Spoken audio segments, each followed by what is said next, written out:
33 people died on February 13th when the tour bus they were on accidentally flipped off the freeway after a full-day trip to central Taiwan.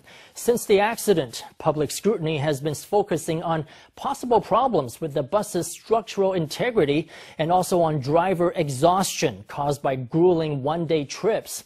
Why do such tragedies continue to happen, given that the government has promised to thoroughly review after every such crash? In this Sunday special report, we take you on a special tour to try to get to the bottom of the issue. These 20 tour buses lined up along Ziqiang Road in Sanchong, New Taipei, waiting for passengers to get on board. Local residents say at least 30 buses line up here every day by 6 a.m.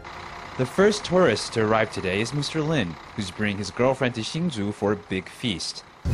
今天是去那个新竹尖石乡，看什么还是吃什么？就是去那个吃那个寻龙鱼大餐这样。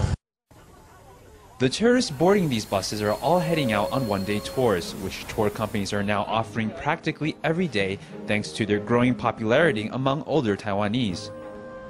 现在人不喜欢跟小孩子住在一起，小孩子也不喜欢跟他们住在。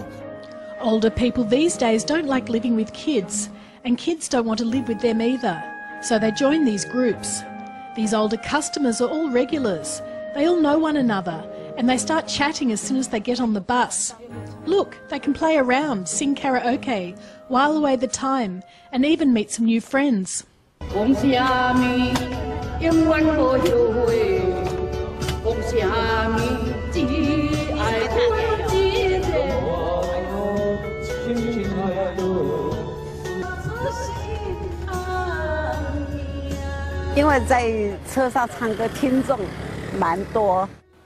There's a big audience when you're singing on the bus, right? If you sing in other places, you might not have an audience, but there's no pressure when you're on the tour bus. As the main target audience of the tours, senior citizens take part to pass the time, engage with others their age, and get outdoors. But February's tragedy, in which a tour bus run by Irish travel service company crashed while returning from central Taiwan, once again exposed the risks associated with one-day tours. Soon after the incident, Premier Lin Chuan ordered the Transportation Ministry to conduct a full review of low-priced one-day tours. But questions still remain over whether low-priced tours are inherently unsafe.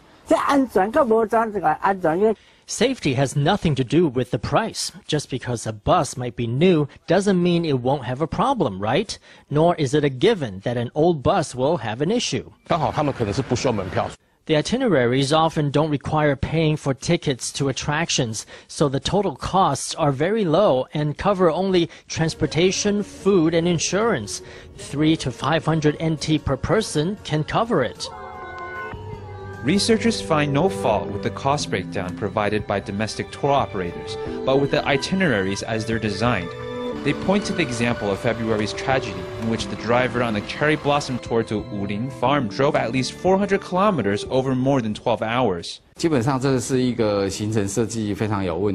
Basically, there's a big problem with the design of these one-day trips to Wuling because the time spent on the road is much longer than the time spent on the stopover.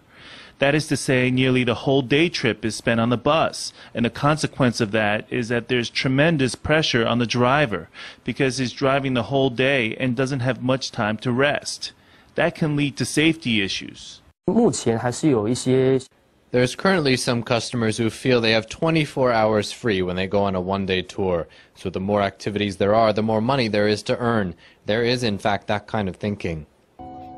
New regulations drawn up by the Transportation Ministry would limit drivers of passenger buses to no more than 10 hours on the road per day and require drivers to take a 30-minute break for every 4 hours driven. Drivers who work for 2 days in a row would also be required to rest for 10 consecutive hours during that time. We get up at 4 or 4:30 a.m. and go to the parking lot where we take the tour bus out before officially starting work. Using the monitoring device proposed by the Transportation Ministry, being behind the wheel for more than 10 hours a day would exceed regulations. The hour or half hour spent resting at a tourist spot wouldn't count as time on the job. How is that fair? Those in the tourism industry say the government's proposed regulations will be difficult to implement in practice and effectively make illegally long working hours the norm while creating additional safety concerns. Will the Iris travel service bus crash, Taiwan's deadliest in the past 30 years, convince the country to adopt the dual driver approach used by some other countries? Will the government's response end up treating only the symptoms and not the cause of such tragedies? Only time will tell.